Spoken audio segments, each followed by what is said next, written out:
మరి రాజశేఖర్ రెడ్డి గారు ST BC minority బ్రాహ్మణ విద్యార్థుల ఓవర్సీస్ స్కాలర్షిప్ మంజూరులో చాలా ఆలస్యం జరుగుతుంది అధ్యక్ష. దీంట్లో ఏంటంటే కేవలం ఈ సంవత్సరానికి వచ్చినప్పుడు 30 కోట్లు మాత్రమే విడుదల చేసిండ్రు. 80 కోట్లు బడ్జెట్లో పెట్టడం జరిగింది.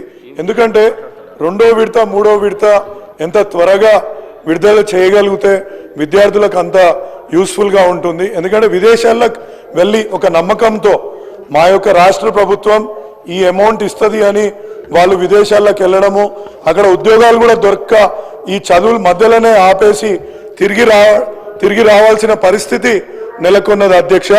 మా దగ్గర ప్రత్యేకంగా మా మల్కాజ్గిరి నియోజకవర్గంలో బ్రాహ్మణులు ఎక్కువ ఉంటారు.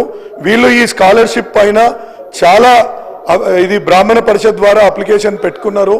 దీని నుంచి కూడా వాళ్ళకి ఎటువంటి సహాయ సహకారాలు అందకపోవడం మూలాన వాళ్ళు తీవ్ర మానసిక క్షోభకు గురవుతున్నారు అధ్యక్ష.